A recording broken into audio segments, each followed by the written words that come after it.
कैसे हो मित्रों?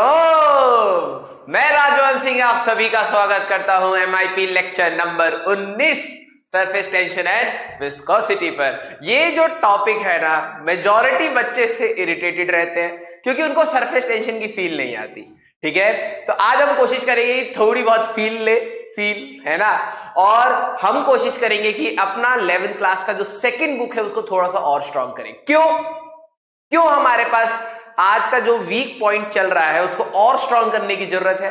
बेटा अगर हम बात करें तो हम लोग कंपीट करने वाले हैं, कंपटीशन देने वाले हैं, कोई हमारे पास एक रेगुलर बोर्ड एग्जाम तो है नहीं। कंपीट में क्या होता है बेटा कि दूसरे की कमी में अगर आपकी स्ट्रेंथ है तो वो आपके लिए बेनिफिट है। क्यों? अगर भाई देखो, जिससे आप कंपीट करने जा रहे हो, अगर मेजॉरिटी बच्चे को, अगर मैं टीचर के पर्सपेक्टिव से बताऊं, मेजॉरिटी बच्चे सेकंड बुक को इतना स्ट्रांग नहीं रखते।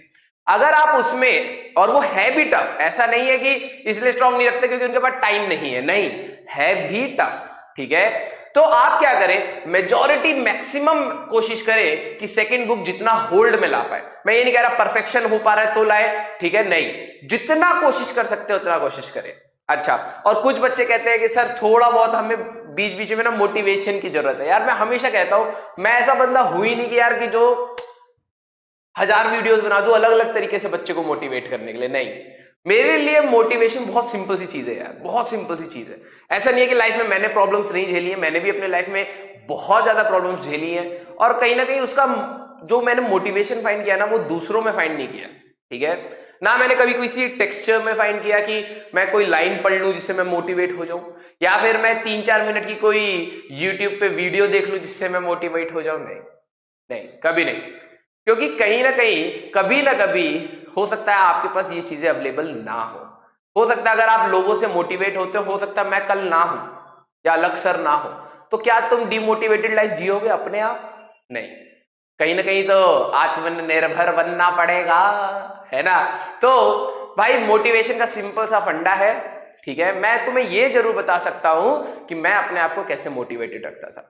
मैं तुम्हें रंग बिरंगे तरीके नहीं बता सकता कि यार ये करो तो मोटिवेशन होता है, ये देखो तो मोटिवेशन होता है, कुछ नहीं यार। मेरा बहुत सिंपल सा प्रैक्टिकल फंडा है कि भाई जब भी अगर आपकी लाइफ में बहुत ज्यादा प्रॉब्लम्स हो और आपको कुछ अचीव करना हो, ठीक है, सबसे पहले आप डिसिप्लिन रहे, अपने आप को पैनिक रूम में मत ले जाइए कि हाँ भैया अब हम पैनिक कर रहे हैं। नहीं, मिलेगा तो अच्छा है, नहीं मिलेगा तो भी कोई दिक्कत नहीं है। क्यों? क्योंकि आपकी मेहनत मैटर करती है, रिजल्ट नहीं। राइट?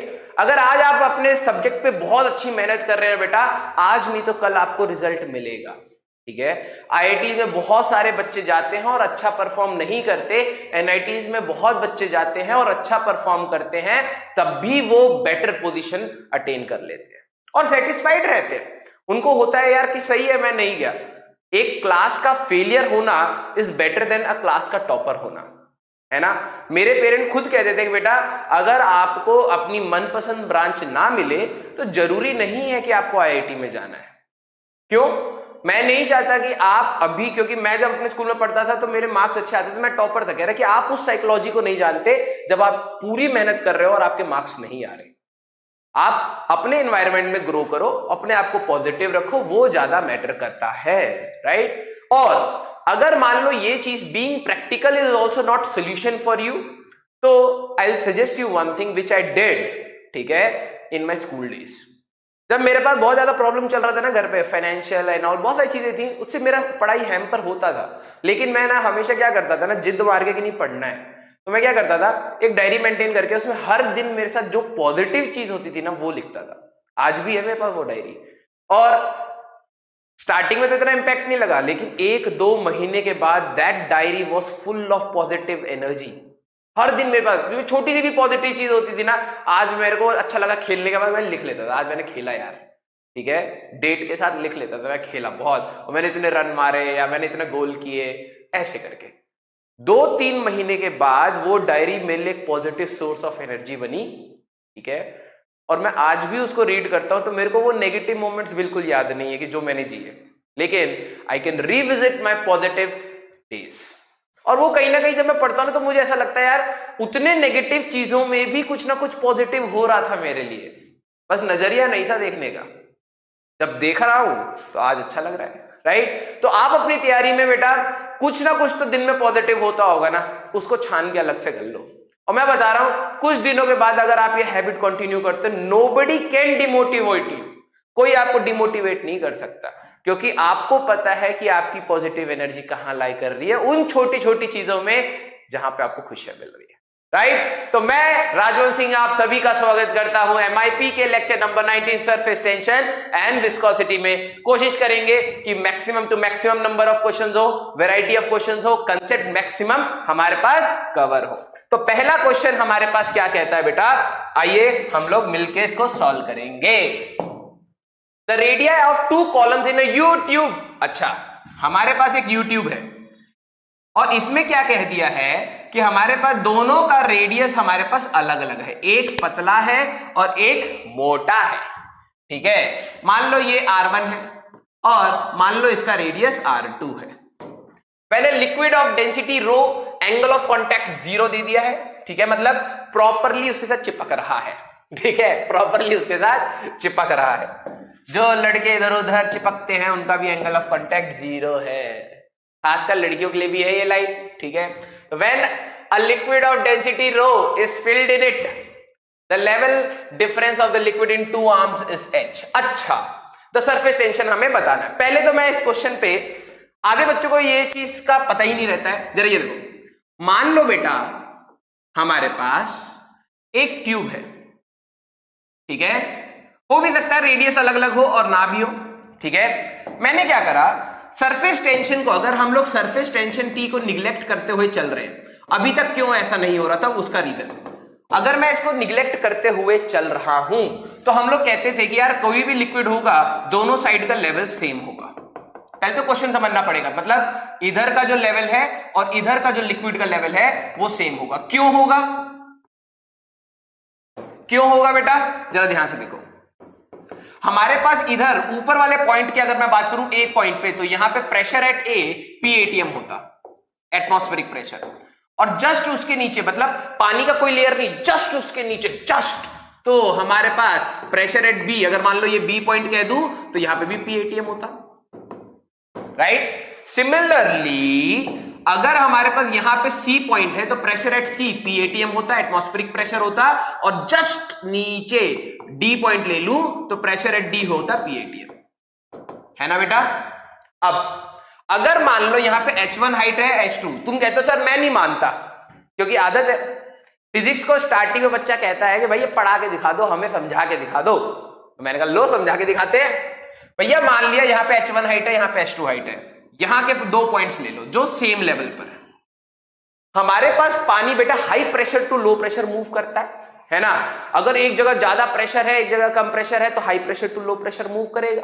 अच्छा, तो ये पानी अभी रुका हुआ है, तो मैं क्या कहूंगा, अगर ये पानी रुका हुआ है तो एक लेवल पर ये दोनों सामने आमने सामने है, ठीक है, तो डी तक हो गया था, एक ई पॉइंट ले लो एक एफ पॉइंट, तो pressure at E must be equal to pressure at F, क्योंकि इन दोनों पॉइंट्स के बीच में पानी फ्लो नहीं कर रहा है, हाँ या ना, रुका हुआ था ना।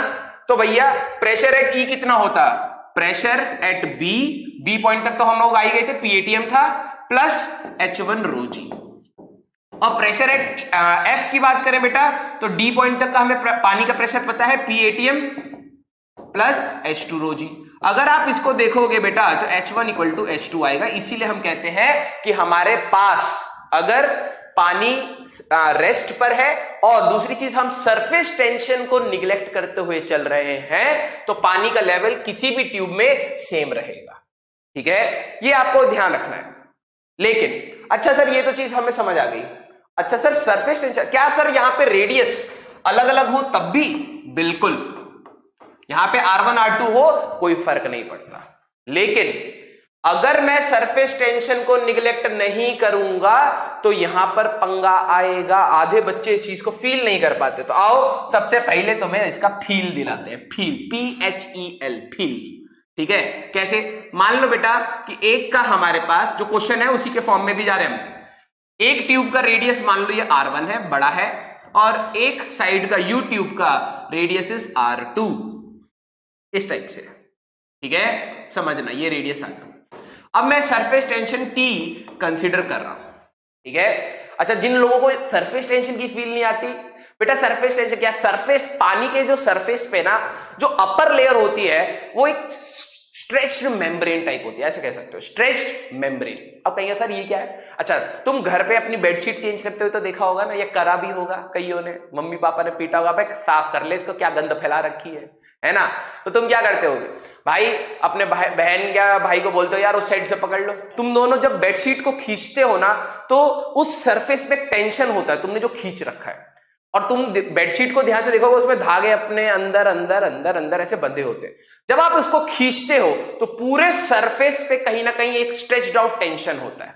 वैसा ही सरफेस पानी के ऊपर वाले लेयर पे होता है, ठीक है? अगर आपने बेडशीट खींच रखी है, कोई ऊपर से एक बॉल को फेंकेगा तो वो उससे टकराएगा, फिर बाउंस कर जाएगा, हाँ या ना? मानोगे ना? तो वैसे ही हमारे पास पानी का जो अपर सरफेस होता है, एक स्ट्रेच्ड मेम्ब्रेन होता है, उस पर अगर कोई चीज गिरती है तो वो बाउंस बैक कर सकती है।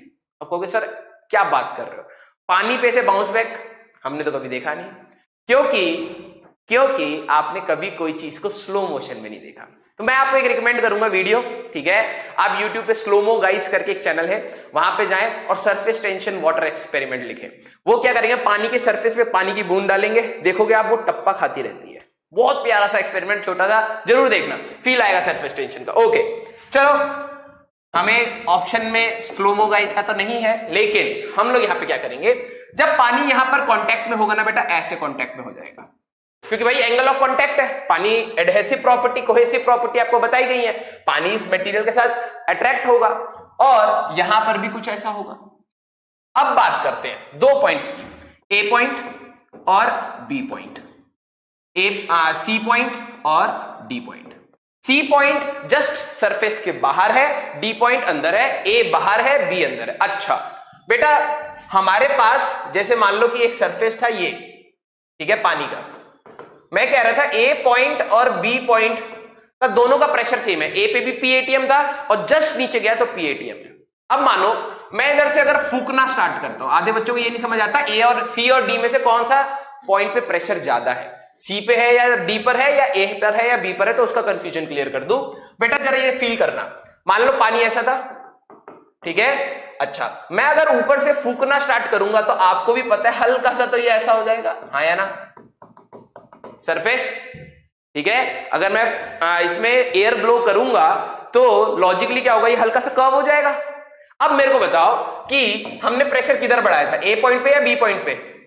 फील करो, फील। मैंने इधर से फोर्स एयर ब्लो करा है, तो pressure at A is greater than pressure at B, और आपको इसीलिए बताया गया है because of the surface tension की बात करें तो PA minus PB that is equal to 2t/r।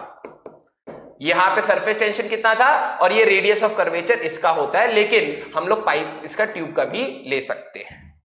Okay, पहली बात, रेडियस दोनों आप ले सकते हो, ठीक है? क्योंकि एंगल ऑफ कांटेक्ट जब हमारे पास जीरो होता है, मैं लिख देता हूं, when angle of contact generally question में आपको यही मिलेगा, जीरो, ठीक है? तो रेडियस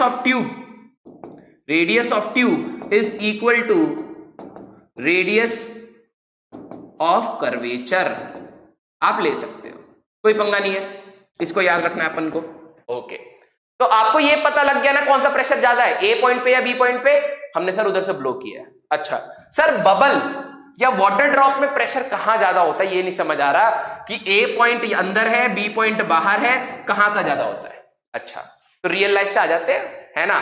मान लो आपके पास एक बैलून है, गुब्बारा कब फुला पाते हो? जब आप अंदर से हवा को ब्लो करते हो। नॉर्मली आपके पास बैलून ऐसा ही है, सपोज, ठीक है? इस टाइप से हमारे पास बैलून है, तो ये वाला सरफेस अंदर भी बाहर भी पीएटीएम है, अंदर भी पीएटीएम है। बेटा हमारे पास लॉजिकली हम लोग बात करें तो हमारे पास इसलिए बैलून का सरफेस फ्लैट है, लेकिन जब आप इसमें से एयर ब्लो करते हैं तो हमारे पास बैलून कैसा हो जाएगा, इस टाइप से, और फिर इसको धागा बांध देते हैं।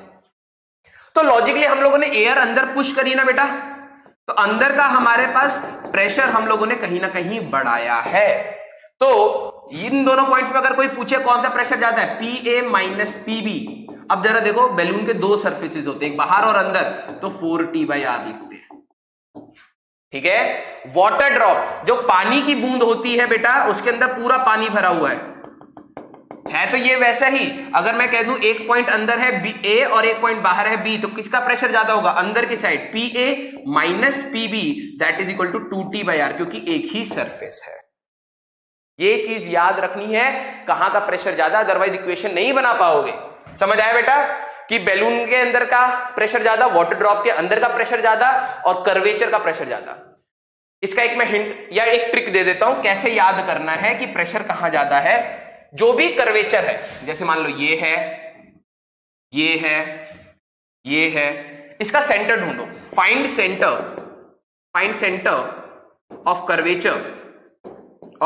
कर्वेचर, और जिस भी साइड सेंटर है, direction of centre is direction of high pressure. इस सर्कल का सेंटर इस साइड होता तो अंदर का प्रेशर ज्यादा, इस सर्कल का सेंटर अंदर की साइड होता तो अंदर का प्रेशर ज्यादा, इस सर्कल का सेंटर इस साइड होता तो उस साइड का प्रेशर ज्यादा। ऐसे कर लिया। अच्छा, अब बात आई, हमारे पास दोबारा बनाना पड़ेगा, लेकिन कोई नहीं, आपको समझाना है ये कंसेप्ट, क्यों हमारे पास हाइट डिफरेंस आएगा। अब जरा देखना, क्वेश्चन पे आ जाते हैं।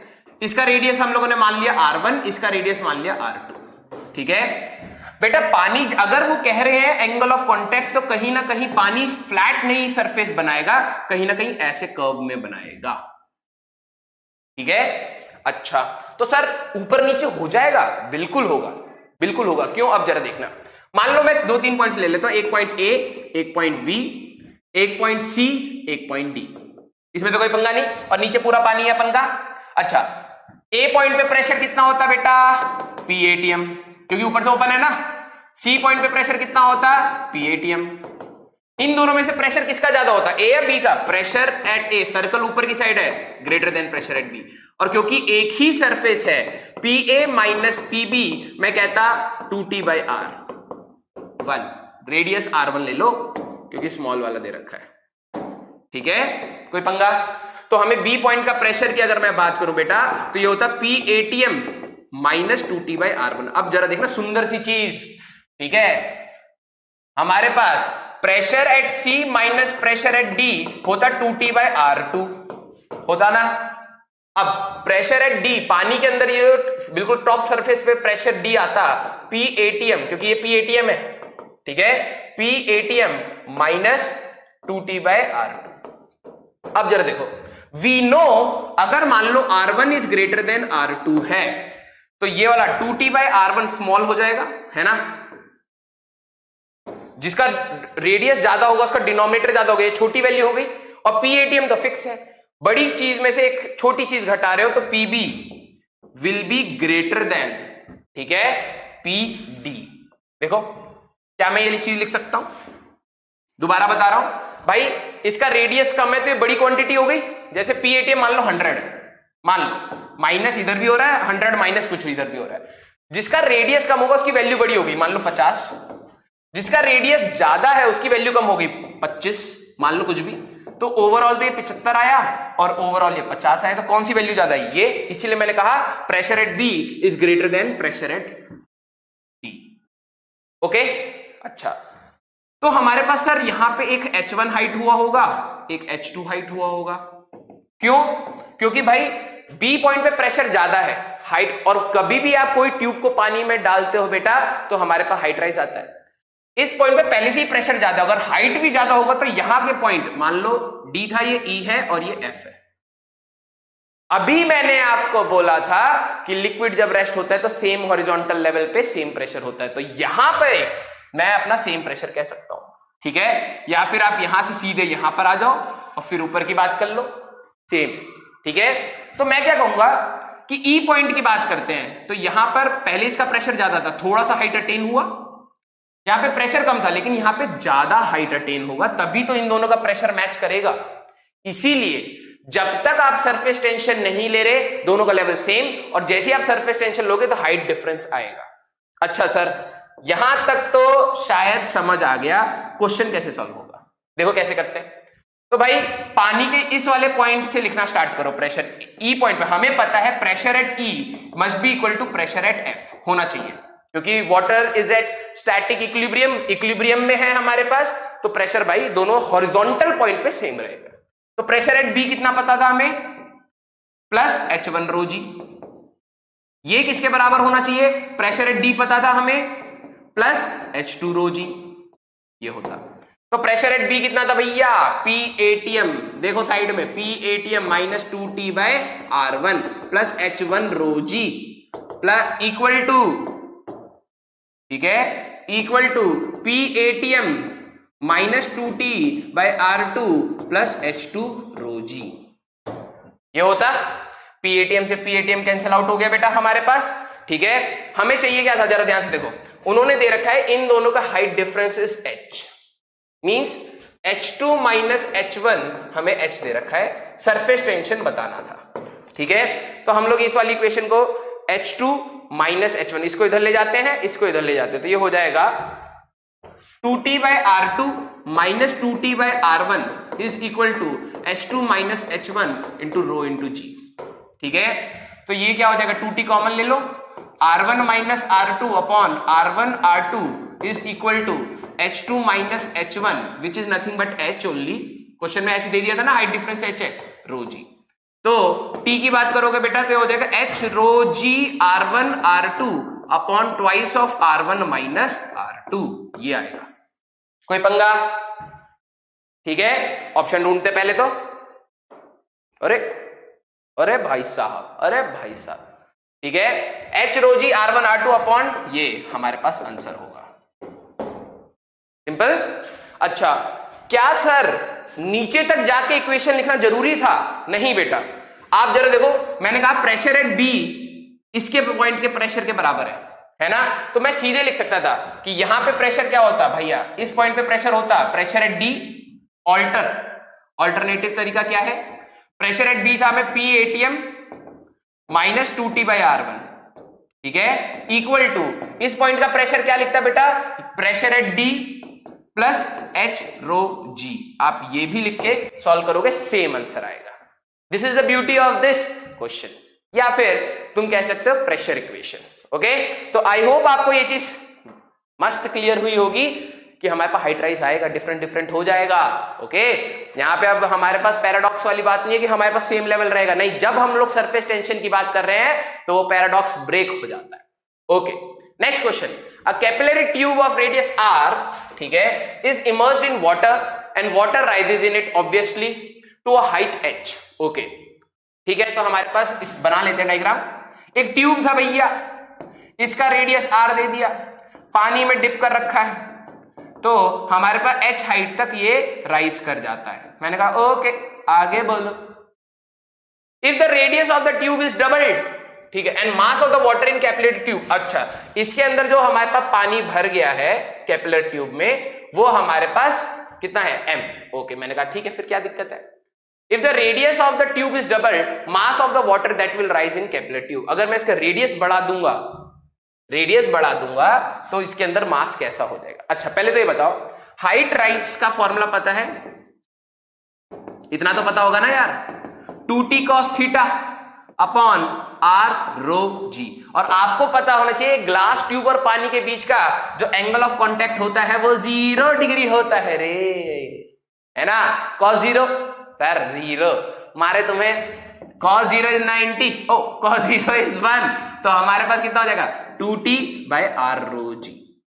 तो ये मैं क्या कह रहा हूं, इससे क्या पंगा है, अगर मैं रेडियस ऑफ द ट्यूब को ट्वाइस कर देता हूं तो पहले ये देखूं क्या हाइट पे इंपैक्ट आएगा क्या। अगर मैं रेडियस ऑफ द ट्यूब होता था, डेंसिटी तो चेंज नहीं कर रहा, ग्रेविटी चेंज नहीं कर रहा, आपने ट्यूब का रेडियस ट्वाइस करा तो वो पानी शहद तो बन नहीं जाएगा, तो सरफेस टेंशन चेंज नहीं कर रहा, ना डेंसिटी कर रहा। अच्छा, तो सर अगर मैं रेडियस को ट्वाइस करूंगा हाइट हाफ हो जाएगी, ठीक है। इफ देखा जाए हाइट, इफ नहीं, वी नो, अगर हम लोग कहें height is inversely proportional to radius, ठीक है, अगर रेडियस ट्वाइस हो रहा है तो हाइट h/2 होगा, ओके। तो इनिशियल मास m, इनिशियल की बात करें, सिलेंडर टाइप का था ना, तो pi r²h, volume into density into G, या वेट नहीं लिख रहे हम लोग, मास लिख रहे हैं, ठीक है, ये हो गया volume into density, initial mass. अच्छा, फाइनल मास क्या होता भैया, पाई नया रेडियस का square into h/2 into density, यही तो होता है ना। तो मैं कहता ये हो जाता 4 और 2 बचता पाई r स्क्वायर h रो। तो ये तो भाई ट्वाइस ऑफ मास इनिशियल ही आ गया। तो हमारे पास इनिशियल के 2 गुना मास इस बार हमारे पास आ जाएगा। सिंपल। ये आपको हाइट राइज का फॉर्मूला याद रखना था। ओके, अगला क्वेश्चन। हाँ, इस टाइप के क्वेश्चन काफी मिलेंगे आपको, काफी मिलेंगे। अ water drop is divided into 8 equal drops. एक पानी की ड्रॉप है, बबल नहीं। दोनों चीजों में डिफरेंस है। ड्रॉप क्या होता है, पानी की बूंद। जब बारिश होती है तो पानी की बूंद गिरती है। और बबल क्या होता है, जैसे आपने देखा होगा ना, एक वो सोप सॉल्यूशन में एक रिंग डिप करते हैं, फूंक मारते हैं तो बबल्स निकलते हैं। ठीक है, उसमें नहीं कहते हो रहे पानी की बूंदें निकल रही है, नहीं, पानी की बूंद नहीं गवार, वो पानी की बूंद नहीं होती, पानी का बबल होता है। बबल में अंदर भी एयर होती है, बाहर भी एयर होती है। पानी में, पानी की बूंद में अंदर पानी होता है, बाहर हमारे पास एयर होती है। ठीक है, पानी की बूंद में एक ही सरफेस होता है रे, एक ही सरफेस होता है, बाहर वाला, बाहर एयर है, अंदर पानी।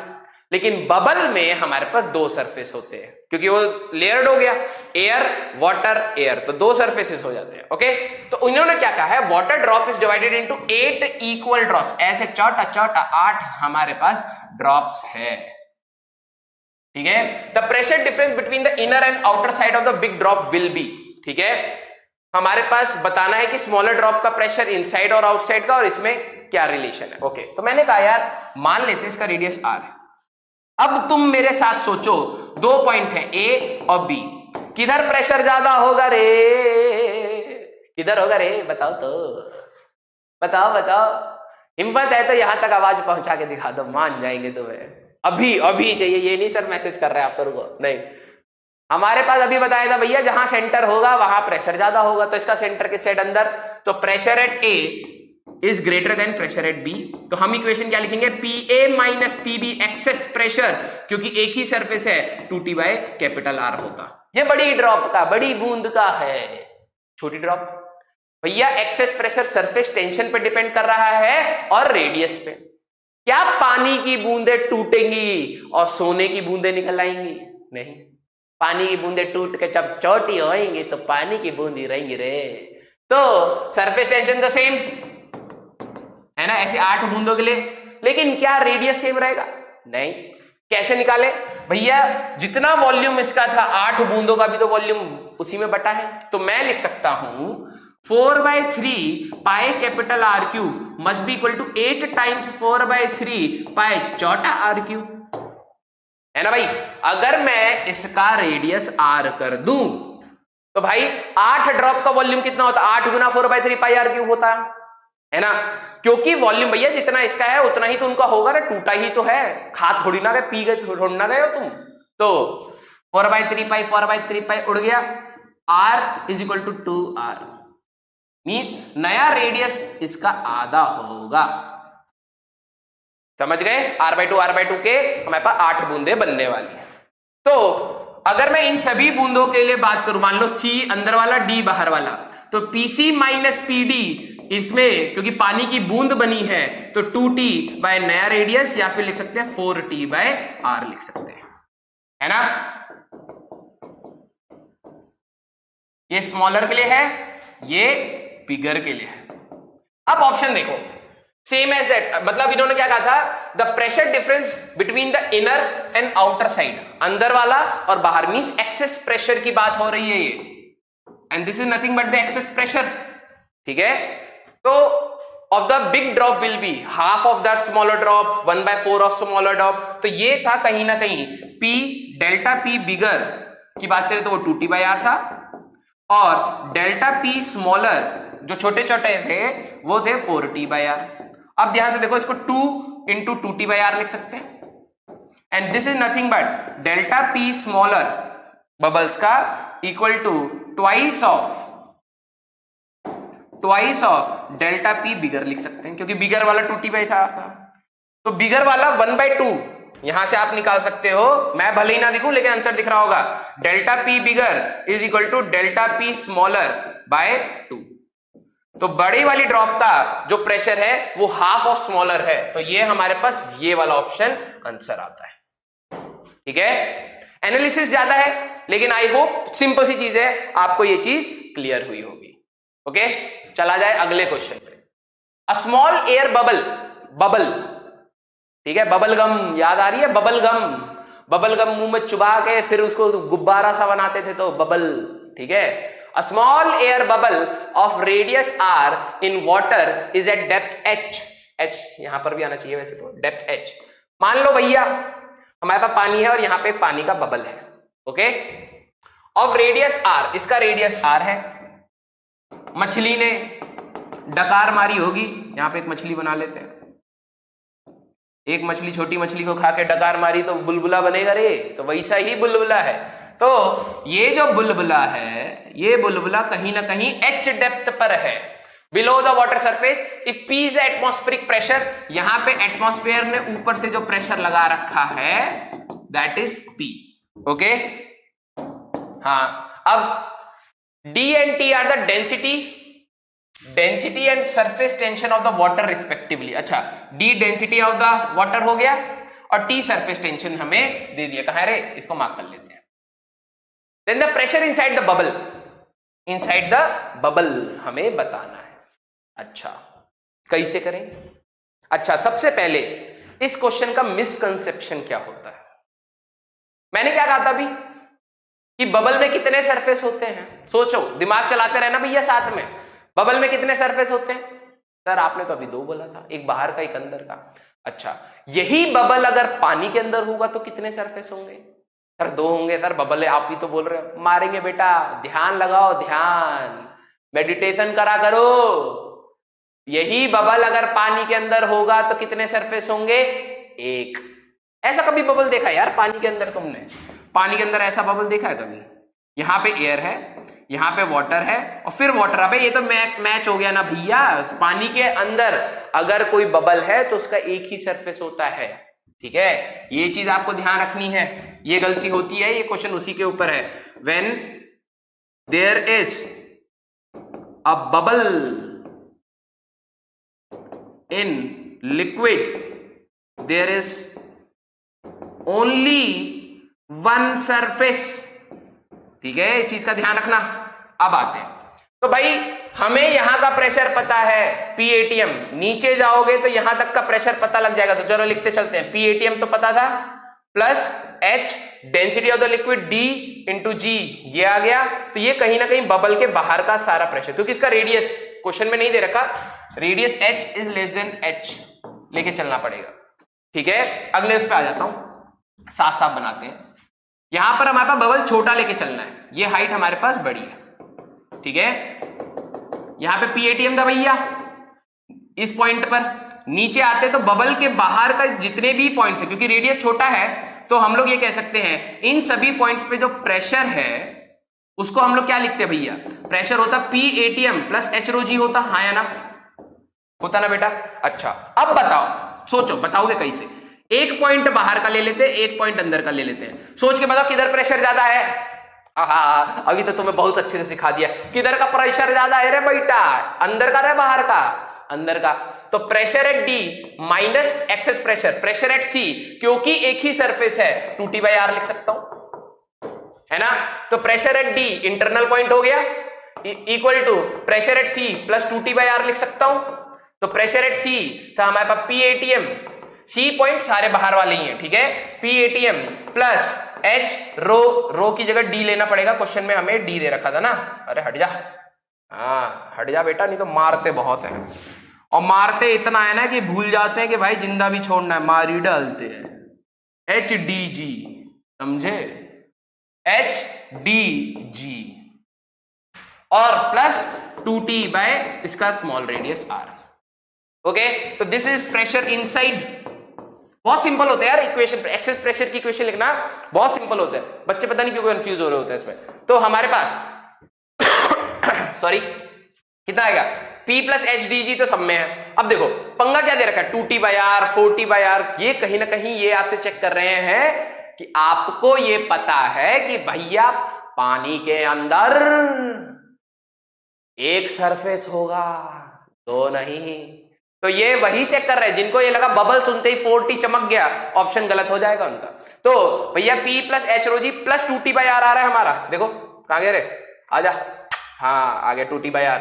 तो हमारे पास ये आ गया ये वाला ऑप्शन, तो इसको सेलेक्ट करेंगे, मार्क कर देंगे और आंसर मार्क्स प्राप्त कर लेंगे। ठीक है, तो आई होप आपको ये चीज क्लियर हुई होगी, मजेदार, सिंपल। अगला question, a number of small drops of mercury, ठीक है, मर्क्यूरी लिक्विड फॉर्म में है, तो हमारे पास स्मॉल ड्रॉप कुछ n नंबर्स हैं, मान लो चौटा है। Adiabatically means delta Q 0।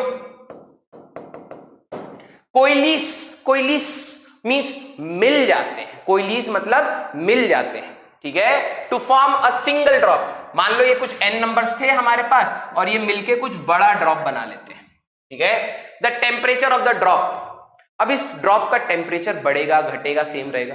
अच्छा सर क्वेश्चन तो समझ आ गया, हो क्या रहा है, ये पूछ क्या रहा है ये समझ आ गया, लेकिन प्रोसीड कैसे करना है आधे बच्चों को हिंट नहीं। ये वही बाउंसर है, टप्पा खा के खोपड़ी से इतनी ऊपर गई कुछ बच्चों के लिए कि सर ये होगा कैसे। इस टाइप के क्वेश्चन कि कितना वर्क डन होगा, टेम्परेचर चेंज कितना होगा, उसके ऊपर हम लोग देखते हैं। अभी हम लोगों ने पिछला क्वेश्चन 8 ड्रॉप्स का लिया था, याद है, कहां गया, एन हटाओ, तो हम लोग अपने लिए सिंपल कर लेते हैं, numerical values. 8 drops small R radius की मिलके एक बड़ी ड्रॉप बनाती है। तो अभी हम लोगों ने कहा था कैपिटल आर, जो ये आया था capital R is equal to 2R। मैं यहां पे लेट कह रहा हूं, लेट, तो वी नो, अभी हम लोगों ने ये चीज देखा था, ठीक है, क्योंकि n नंबर ऑफ ड्रॉप्स है, वहां से समझ आ जाएगा। अच्छा, सरफेस टेंशन का फॉर्मूला, सॉल्यूशन की अगर मैं बात करूं, we know surface tension is equal to force acting पर यूनिट लेंथ। एक और डेफिनेशन होती थी जिसपे बच्चा ध्यान नहीं देता है, work done per unit change in area. This is the important definition, both are important, but कहीं ना कहीं जब आपसे वर्क रिलेटेड क्वेश्चंस हो, टेम्परेचर रिलेटेड क्वेश्चंस हो, आप इस वाले को याद रखना।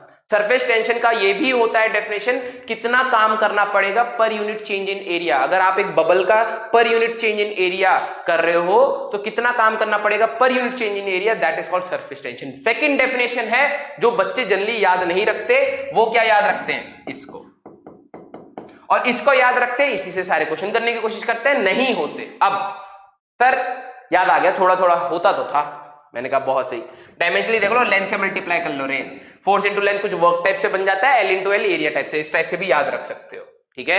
अच्छा तो सर अब क्या करें, हमें पता है डेल्टा क्यू, ठीक है, जो भी हीट देते हो वो internal energy plus work done में जाती है ना।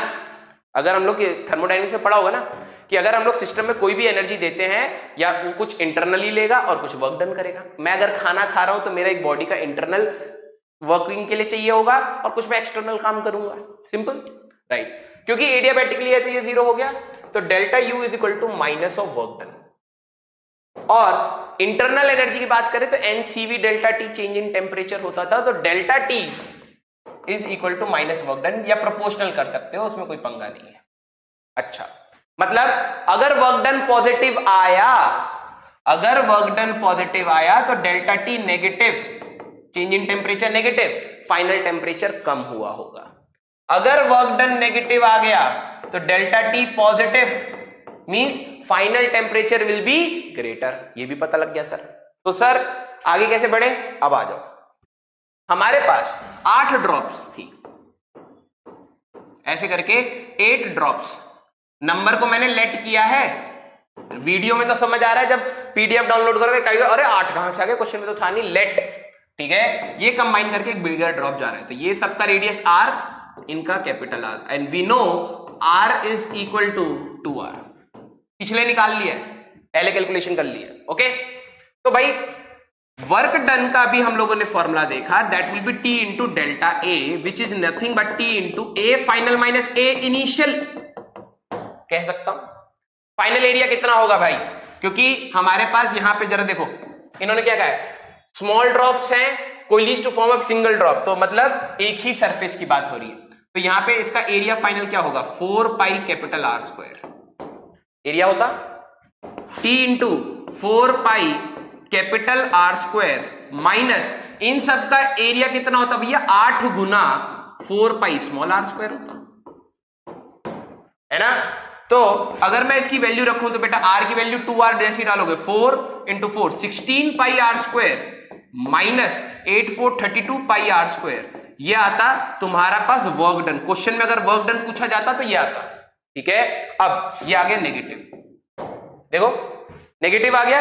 अब हमारे पास, क्योंकि हमें तो बस ये बताना था, वर्क डन अगर नेगेटिव है, वर्क डन अगर हमारे पास नेगेटिव आ रहा है तो डेल्टा टी पॉजिटिव आ रहा है, और अगर डेल्टा टी पॉजिटिव है तो बेटा T final minus T initial is positive. मैं कह सकता हूं T final will be greater than T initial, तो final temperature will, the temperature of the drop will increase, that will be the answer.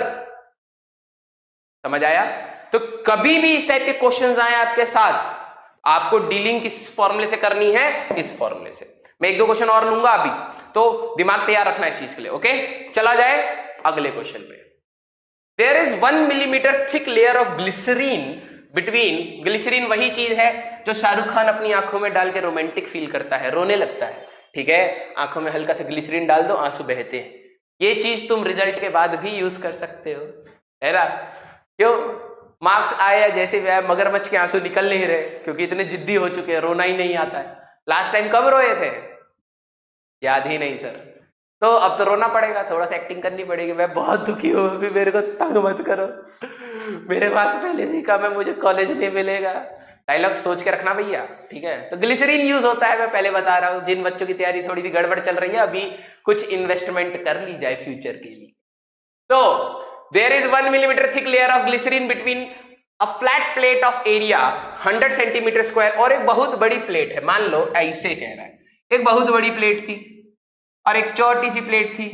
इस छोटी सी प्लेट के बीच में ऐसे ग्लिसरीन इसके साथ चिपका पड़ा है। इसका जो एरिया दे रखा है 100 सेंटीमीटर स्क्वायर दे दिया, okay. The coefficient of viscosity of glycerine is 1 kg। Eta की बात करें तो 1 kg पर मीटर सेकेंड दे रखा है, ठीक है। 1 kg है ना, 1.0। Then how much force is required to move the plate with the velocity of 7 centimetre per second. ये कुछ ऐसा कह रहा है, हरा ले लेते हैं। हमें इस पे कितना फोर्स लगाना पड़ेगा कि ये इसकी वेलोसिटी 7 सेंटीमीटर पर सेकेंड की बन जाए, कुछ ऐसा कह रहा है। और कुछ दे रखा है, there is a 1 millimetre thick, ये 1 मिलीमीटर थिक है। सब छाप लिया डायग्राम में। अब जरा देखो कैसे करेंगे, आपको पता है सर, पता तो कुछ नहीं है हमें और कुछ बच्चा सर सब पता है, आप बताओ, आप अपना बताओ। क्या ये आपको ईटा 8 dV by dx का फॉर्मूला याद आ रहा है? हमारे पास viscous force between the 2 layers of the fluid. अगर हम लोग रियल फ्लूइड की बात करते हैं बेटा, तो होता क्या है, जैसे समुद्र में जब पानी बहता है या फिर नदी में जब पानी बहता है, तो नदी के जो ऊपर वाला सरफेस, तल कहते हैं, नहीं तल तो शायद नीचे होता है, हिंदी वाले ज्यादा अच्छे जानते होंगे। ऊपर वाला सरफेस तेजी से भागता है, नीचे वाला नहीं भागता। ऐसा क्यों? क्योंकि क्या होता है, जैसे जैसे आप नीचे जाते हो, ऊपर वाली लेयर का वजन उस पर आ जाता है, वो बैठ जाती है उन पे। तो भाई अगर आपके ऊपर ज्यादा भारी वजन रख दूं तो आप उतनी आसानी से तो चल नहीं पाओगे, है ना।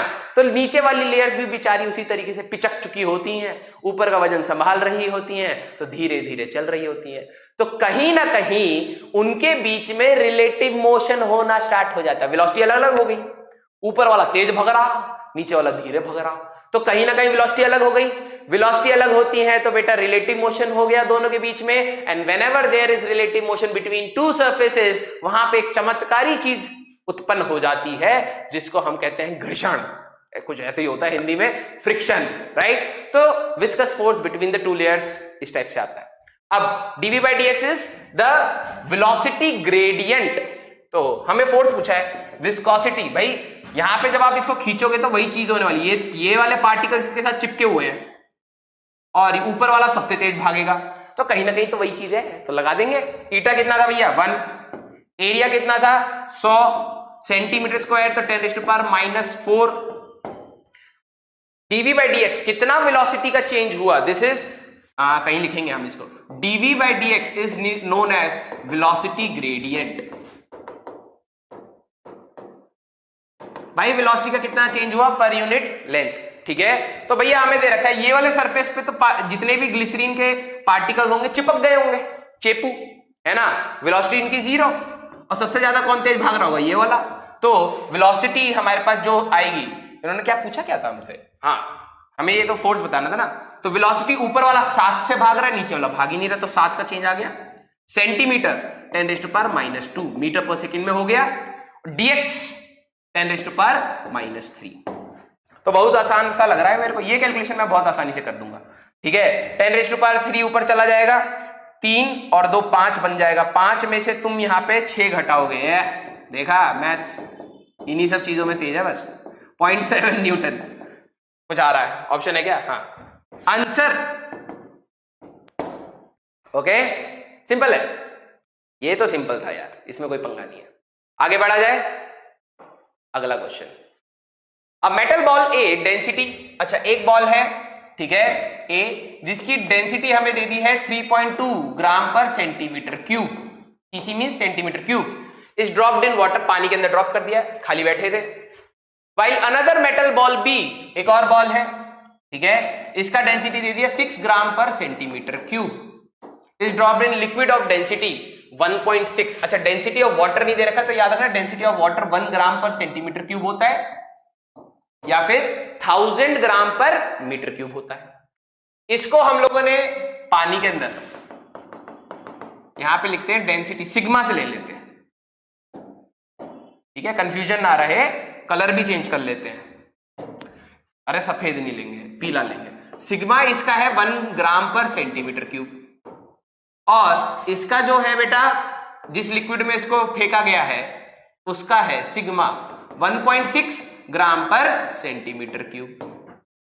If both the balls have the same diameter, दोनों का रेडियस सेम है, कहने का मतलब r और r, ठीक है, they attain the same terminal velocity, the ratio of viscosity of water, हमें eta of water to eta of liquid चाहिए, क्वेश्चन ये पूछा। अच्छा जिन बच्चों को टर्मिनल वेलोसिटी याद ना आ रहा हो, ये तो सबने किया है यार, सबने किया है, पानी के अंदर सिक्का छोड़ने वाला। सर हमने तो नहीं किया, अरे करके देख लो, सिक्का तो होगा, इतने गरीब तो नहीं हो, और पानी तो पीते ही होगे, ठीक है, एक गिलास लो और सिक्के को उसमें डाल लो, या जग लो ट्रांसपेरेंट, अंदर देखना है भैया, ये नहीं कि स्टील का ग्लास ले लिया उसमें डाल दे, सर दिख ही नहीं रहा, ठीक है, यूजलेस बात नहीं, मेरे जैसे मत बनो, ठीक है, काम की चीज करो, एक गिलास लो उसमें पानी भरो और सिक्के को डाल के छोड़ के देखो होता क्या है, तुम्हें ये दिखेगा। पहले तो बहुत तेज दौड़ेगा, सीधे दौड़ेगा, फिर उसके बाद वो कांस्टेंट स्पीड से जाना स्टार्ट हो जाता है, मूवीज में भी दिखाते हैं, हाँ मूवीज में भी यही चीज दिखाते हैं। ऋतिक रोशन पुल से गिर गया, ठीक है, कौन सी मूवी थी, कहो ना प्यार है, बहुत दुख हुआ यार, ऋतिक रोशन पहली मूवी में आया मर गया, सारे टेंशन में, फिर उसके बाद पहले तो बहुत तेजी से जाता है, फिर कांस्टेंट स्पीड से गिरने लगता है, टर्मिनल वेलोसिटी। मैं वहां पे लोग इमोशंस में बह रहे, मैं देख रहा हूं टर्मिनल वेलोसिटी अटेन कर ली ऋतिक रोशन ने, तो हमारे पास उसी के ऊपर है। टर्मिनल वेलोसिटी होती है दैट कांस्टेंट वेलोसिटी जिससे एक पार्टिकल लिक्विड के अंदर चलना स्टार्ट कर देता है when it is freely dropped.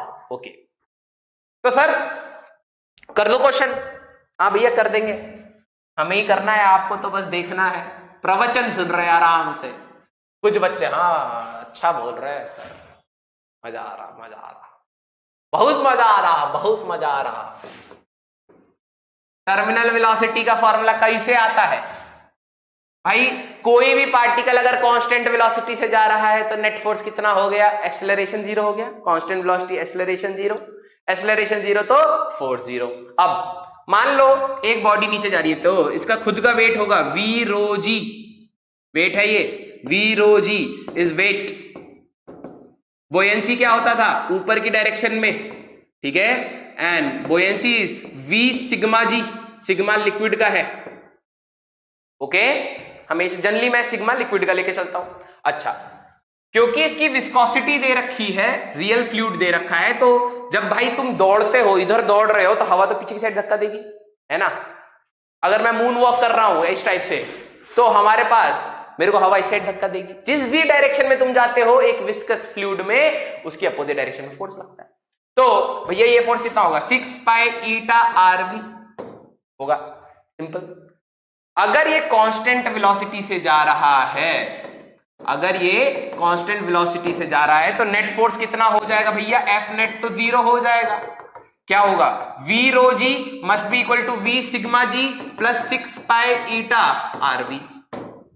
ये V टर्मिनल वेलोसिटी है, तो कितना आएगा भाई, V g rho minus sigma upon 6 pi eta radius equal to V। ठीक है। अब क्वेश्चन में हमें दे रखा था, देखो दोनों ब्लॉक का रेडियस सेम है तो वॉल्यूम सेम हो गया, ग्रेविटी सेम, पाई 6 ईटा अलग अलग था, रेडियस दोनों का फिर से सेम और टर्मिनल वेलोसिटी भी दोनों की सेम है। देखो दे attain the same terminal velocity. ठीक है, तो हमारे पास रेशियो ऑफ ईटा चाहिए था। तो अब जरा देखो सारी चीजें सेम है, तो sigma minus rho upon eta, अगर हम लोग देखें sigma minus rho minus sigma is directly proportional to eta in this case, है ना भाई। सारी चीजें कांस्टेंट हो गई हमारे लिए, तो ये इस टाइप से आ गया। तो हमारे पास अब आ जाते हैं, तो ये हो जाएगा सिग्मा ऑफ वाटर के लिए इसका body A minus rho of body A minus sigma of water, इसका हो जाएगा बेटा rho of body B minus sigma of liquid. ये चाहिए था हमें वहां से रिलेशन से। तो सिग्मा ऑफ ए कितना था 3.2 minus 1 upon sigma of body 6 minus 1.6, तो ये कितना हो जाएगा 2.2 और ये कितना हो जाएगा भाई 6 में से 1 गया 5 और उसमें से वो करोगे तो 4.4। अरे ये तो सिंपल सा हो गया, ये तो 1/2 0.5। ठीक है, अरे वाह आंसर आ गया, सिंपल। आई होप आपको आज थोड़ा सा मजा आ रहा होगा, क्योंकि आपके पास परम परमेश्वर राजवंश सिंह आ गए हैं। मजाक कर रहा हूं भैया, बड़े बड़े लोग हैं यहाँ पर, हम छोटे छोटे लोगों में हैं। अच्छा अगला क्वेश्चन, वाटर प्रूफिंग एजेंट। ठीक है, changes the angle of contact from. अरे वाटर प्रूफिंग क्या होता है भाई, जिसपे पानी ना चिपके, और पानी तो भैया हर जगह चिपकूसा है, चिपक जाएगा। अच्छा जैसे पानी अगर आप हाथ अगर आप पानी में डालोगे तो आपका हाथ गीला हो जाता है, क्योंकि एंगल ऑफ कांटेक्ट वहां पर एक्यूट होता है। कोई भी चीज अगर किसी से चिपक रही है तो एंगल ऑफ कांटेक्ट एक्यूट है। हम लोग ऐसे स्टेटमेंट अपने कॉलेज में बोलते थे कुछ लड़कों को, अबे क्यों एंगल ऑफ कांटेक्ट 0 कर रहा है, समझ रहे हो, डायरेक्शन तो समझ गए होगे। तो हमारे पास waterproofing agent changes the angle of contact from, भैया चिपक रहा था तो एंगल ऑफ कांटेक्ट 0 या एक्यूट हो सकता है, राइट। फिर उसके बाद वो प्रूफ कर रहा है उसको, नहीं नहीं नहीं नहीं मैं चिपका ही नहीं, तो एंगल ऑफ कांटेक्ट ऑब्ट्यूज।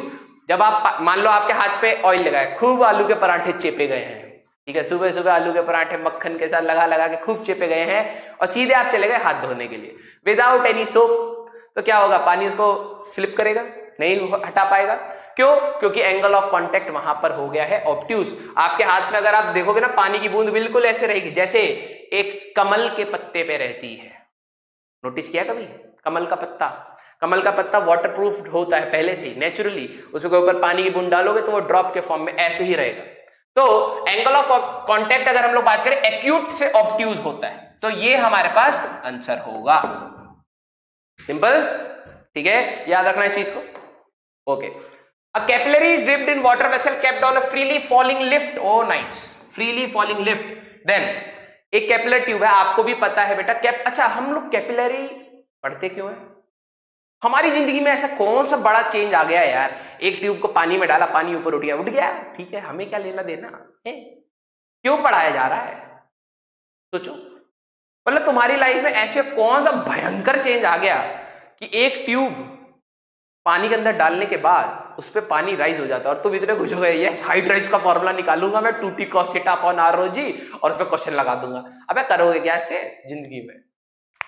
नहीं सोचा ना, कभी नहीं सोचा होगा बेटा। आपके लाइफ इस पे यहां पे डिपेंड करती है, आपके जितने भी पेड़ है, पेड़ ट्री, ठीक है, कुछ बच्चे उसको पेड़ कहते हैं, पेड़ नहीं पेड़, ठीक है। तो जो रूट्स होती है ना, बहुत पतली पतली होती हैं, वो कहीं ना कहीं एक स्मॉल रेडियस की कैपिलर ट्यूब्स होती है, ठीक है। और कहा जाता है ना पेड़ उगाने चाहिए, वाटर टेबल राइज करता है, कहा जाता है ना कि भैया अगर हमारे पास वाटर टेबल नीचे, हम क्योंकि पेड़ काटे जा रहे हैं, इंसान है, हर चीज की हालत तो खराब करनी है, तो अगर हम पेड़ लगाते तो वाटर टेबल राइज क्यों करता है, उसका रीजन यहीं से आता है, क्योंकि जब भी हमारे पास एक स्मॉल ट्यूब पानी के ऊपर जाती है, because of the surface tension there is a height rise, और पेड़ की जितनी भी रूट्स के small small small small threads type होते हैं, they act as capillary tubes, water table के पास जब वो जाते हैं तो वो खींचना, एक सक्शन फोर्स क्रिएट करते हैं और हमारा वाटर टेबल राइज करता है। This is a important environmental phenomena जिसकी वजह से आज हम लोग जीवित हैं। तो this really impacts your life, ठीक है। And secondly, when it comes in your exam, it really impacts your life, ठीक है, दिखता है अरे हाँ इंपैक्ट कर रहा है, बट हाँ कैपिलर ट्यूब एक्शन हमारे पास कहीं ना कहीं पेड़ों में, ठीक है। जो हमारे पास मिट्टी होती है, दैट ऑल्सो डिसाइड कि वाटर टेबल कहां पर है, राइट। मिट्टी के बीच में जो छोटी छोटी सी स्पेसिस हैं, they behave as a capillary tubes. अगर क्ले है, चिपचिपी मिट्टी है, तो वाटर टेबल नीचे चला जाएगा। अगर थोड़ा सा सैंडी टाइप का है, मिक्सचर है, तो आ जाएगा। अगर बहुत ज्यादा रेडियस है तो हाइट राइज आएगा ही नहीं डेजर्ट्स में, राइट। तो कहीं ना कहीं ये आपका, अगर देखूं तो अपार्ट फ्रॉम दिस, मैंने क्या कहा, your mind should grow with the topic. आपको ये चीज फील आनी चाहिए कि यार ये हम पढ़ क्यों रहे हैं, कहीं ना कहीं ये इंपैक्ट कर रहा है, ठीक है। तो अ capillary tube is dipped in water vessel and kept in a freely falling lift. अगर हम लोग लिफ्ट में डाल देते हैं तो हमें बताना है कि पानी का height rise, water will not rise in the tube, water will rise to the maximum available height of the tube, water will rise to the height observed under normal condition, water will rise to the height below the observed under normal condition। ये हमारे पास है, ठीक है। अच्छा जरा देखो, इस question को करने से पहले आपको तो पहले ये समझ आना चाहिए कि हाइट राइज होता क्यों था, ठीक है। तो मैं आपको दो डायग्राम बना के दिखा रहा हूं। मान लो कि हमारे पास पहला डायग्राम ऐसे था, इस केस में मैं सरफेस टेंशन को निगलेक्ट करके चल रहा हूं। बेटा निगलेक्ट करूंगा तो यहां पर क्या होगा, ये ऐसे ऐसे चिपक जाएगा, ठीक है। सेकंड केस है हमारे पास, इसका रंग चेंज कर देते हैं। बेटा ध्यान से सुनना यार, मुझे ऐसा लगता है कि बहुत से बच्चे ना सरफेस टेंशन का फील नहीं ले पाते, इसलिए क्वेश्चन होते नहीं, लेकिन अगर आप इसको समझ जाओगे ना, एक लाइन की इक्वेशन होती है बस। अगर मैं एंगल ऑफ सरफेस टेंशन को निगलेक्ट नहीं कर रहा तो ये कुछ ना कुछ ऐसे चिपक जाएगा। और आपने अगर ध्यान से देखा हो ना बेटा, पानी की गिलास अगर कांच वाली है तो थोड़ा सा ध्यान से देना, जब आप पानी भरते हो ना तो सरफेस ऐसा ऐसा हो जाता है। या फिर आपने केमिस्ट्री का अगर एक्सपेरिमेंट किया हो, स्कूल में अगर कभी लैब में ले गया हो आपको, आपने ब्यूरेट और पेपेट यूज किया हो, तो आप जब रीडिंग लेते हो तो पानी का एक लेव ऐसा कर्वेचर टाइप होता है, चिपक जाता है उसके साथ ऐसे में। अच्छा अब जरा देखो, सरफेस टेंशन निगलेक्ट, 2-3 पॉइंट लेता हूं, ए बी सी डी, ठीक है। अच्छा ए पॉइंट पे पीएटीएम होएगा, एटमॉस्फेरिक प्रेशर, ये भी ओपन है तो यहां पर भी पीएटीएम, और जस्ट नीचे है तो यहां पे भी पीएटीएम और यहां पे भी पीएटीएम। अगर मैं ध्यान से देखूं B and D, pressure at B is equal to pressure at D, तो अगर आप सरफेस टेंशन को निगलेक्ट कर रहे हो तो ये सिचुएशन ऐसे मिलता, ठीक है। This is an ideal situation, लेकिन रियल लाइफ में तो सरफेस टेंशन को निगलेक्ट नहीं कर सकते, है ना, होता तो है। तो कहीं ना कहीं सरफेस कुछ ऐसा बन जाता है, देखो बहुत प्यार से समझाऊंगा, बहुत प्यार से, ऐसा बन जाता है। सर ऐसा बनने से क्या पंगा आ गया कि मतलब हाइट राइज होना, ये ऊपर भगने लग गया, देखो अभी खुद से फील आ जाएगा तुम्हें, ठीक है। 2 पॉइंट ले लो, ए बी सी डी, और जितना छोटा रेडियस होगा कर्वेचर उतना ही मस्त आ जाएगा, है ना भाई। देखो ये इतना दूर दूर था तो यहां पे तो स्टार्ट हुआ, फिर थोड़ा फ्लैट हुआ, फिर ऐसा हुआ, जितना पास है तो उतना ही अच्छा गोल कर्वेचर आ जाएगा। अब जरा देखो, बहुत सुंदर सी चीज बेटा, बहुत सुंदर सी चीज। ए पॉइंट का प्रेशर पीएटीएम, इससे जस्ट नीचे की बात करोगे पीएटीएम, सी पॉइंट का प्रेशर पीएटीएम। क्या डी पॉइंट का प्रेशर पीएटीएम होगा? नहीं, हमें पता है सी और डी में से pressure at C is greater than pressure at D. मैंने कहा था ना सर्कल बनाओ, सर्कल बनाओ, जिस साइड पर हमारे पास सेंटर होगा उस साइड का प्रेशर ज्यादा, क्योंकि एक ही सरफेस है, मैं लिख सकता हूं PC minus PD equal to 2t by R, लिख सकता हूं। ओके, हमें तो डी का चाहिए था। प्रेशर एट डी अगर आप यहां से निकालोगे तो आएगा PC minus 2t by R, और पीसी था P ATM minus 2t by R. This is the beauty. अगर मैं सरफेस टेंशन को निगलेक्ट नहीं कर रहा बेटा तो हमारे पास डी पॉइंट जो इसके सामने था उधर प्रेशर पी एटीएम से कुछ कम है, इधर और इधर बराबर था, है ना। लेकिन अब इधर और इधर में डिफरेंस आ गया, कौन सा ज्यादा है? This is at high and this is at low. देखो भाई यहां पे प्रेशर पी, बी है पी एटीएम, क्योंकि यहां पे सरफेस फ्लैट है, ठीक है। कर्वेचर होने की वजह से डी पॉइंट का प्रेशर कम हो गया, पी एटीएम -2T/R। तो एक साइड बाहर ट्यूब के ना हाई प्रेशर बन जाता है और इधर लो, तो और ये इधर हाइड्राइज होना स्टार्ट हो जाता है, पानी भागता हाई से लो। तो हमारे पास रियल सिनेरियो में क्या आता है कि यही ट्यूब में हाइड्राइज हो जाता है, ये था सी, ये था डी और ये था हमारे पास इस टाइप से, तो कुछ हाइड्राइज हो जाता है। हाइड्राइज इसलिए होता है कि pressure at D plus H rho G किसके बराबर हो जाए? प्रेशर एट बी के बराबर। प्रेशर एट डी कितना था हमारे पास? P ATM -2T/R plus H rho G equal to P ATM.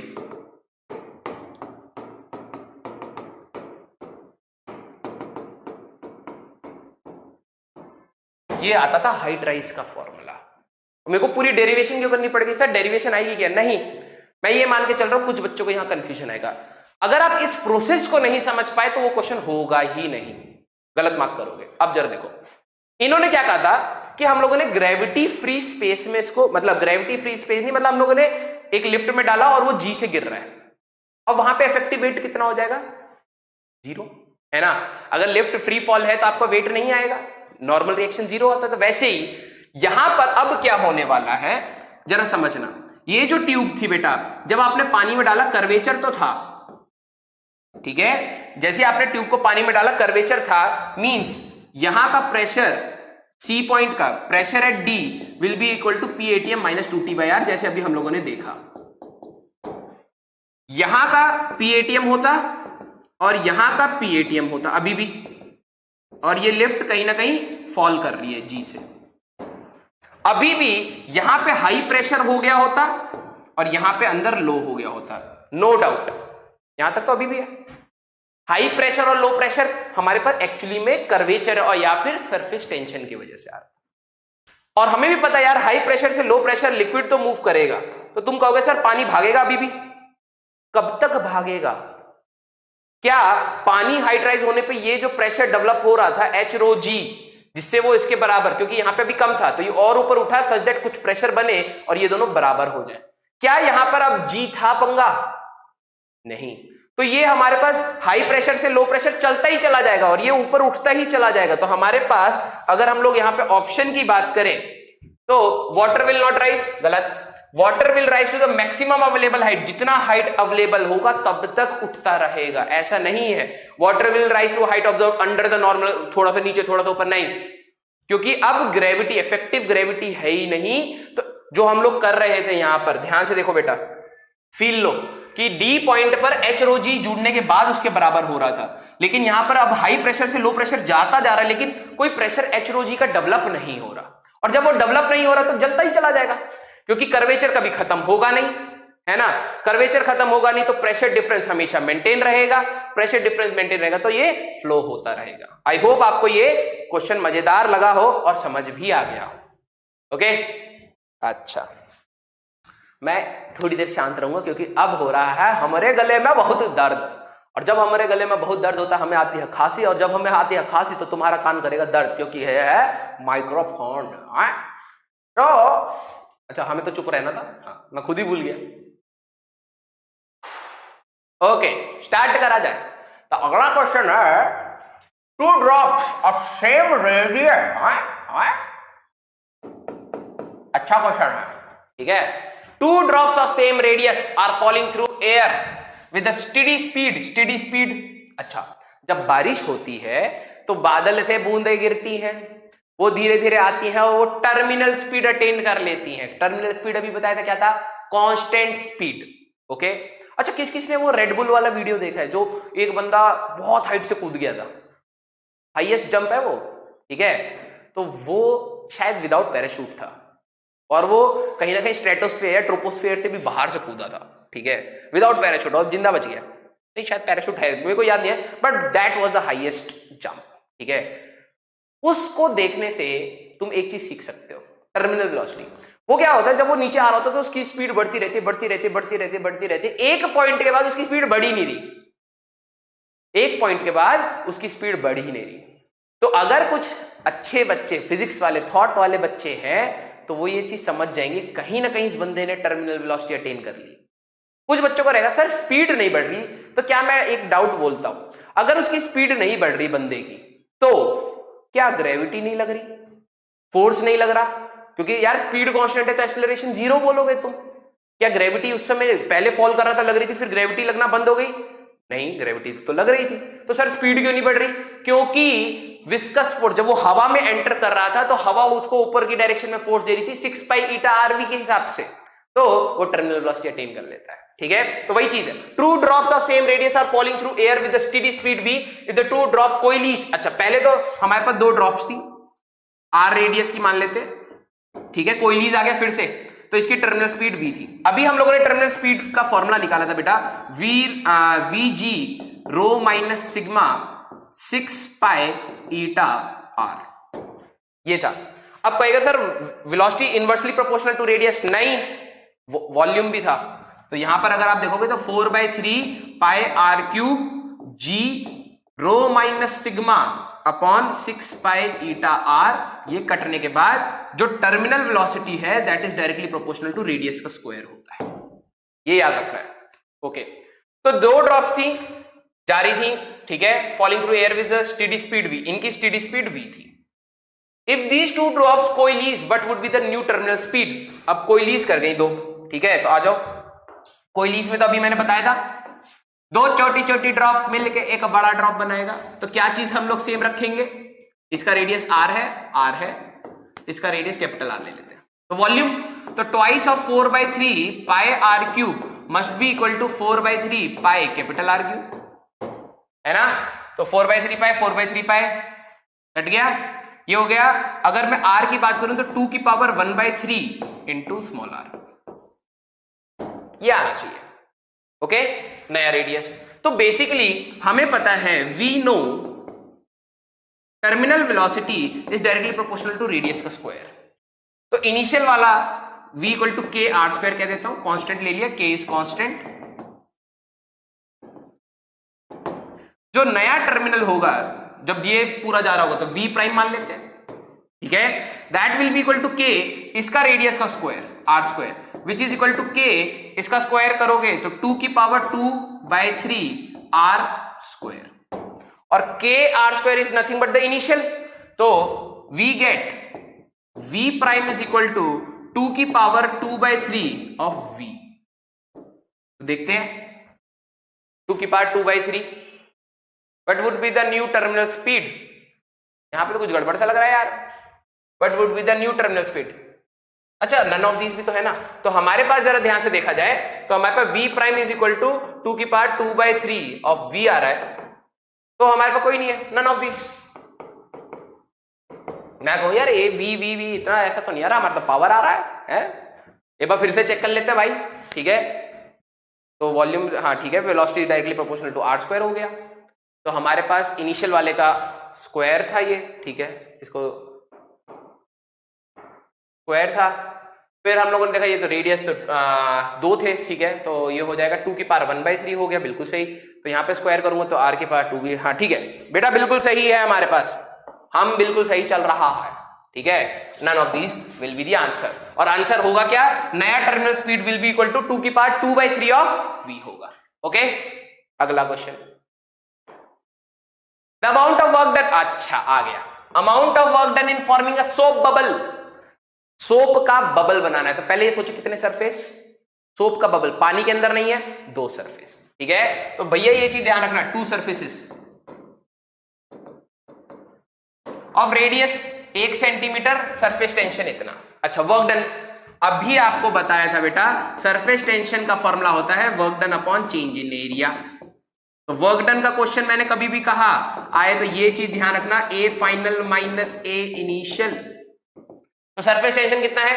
3 × 10⁻², ठीक है, फाइनल एरिया, जब आप बबल को बनाओगे तो बबल का थिकनेस बहुत कम होता है, ठीक है, और इन्होंने रेडियस कह दिया 1 सेंटीमीटर, तो भैया इसका एरिया कितना होगा, फाइनल एरिया जो आपने बना दिया है, फाइनल एरिया भाई दो सरफेसेस हो गए, एक बाहर का 4 पाई आर स्क्वायर और एक अंदर का 4 पाई आर स्क्वायर, दो सरफेसेस हो गए ना, बबल में दो सरफेस, तो ये हो जाएगा ट्वाइस ऑफ 4 3 पॉइंट इंटू लिखते हैं ऐसे 3.14 इंटू 4 पाई आर स्क्वायर और 1 का स्क्वायर सेंटीमीटर है ना 10⁻⁻⁴, ठीक है।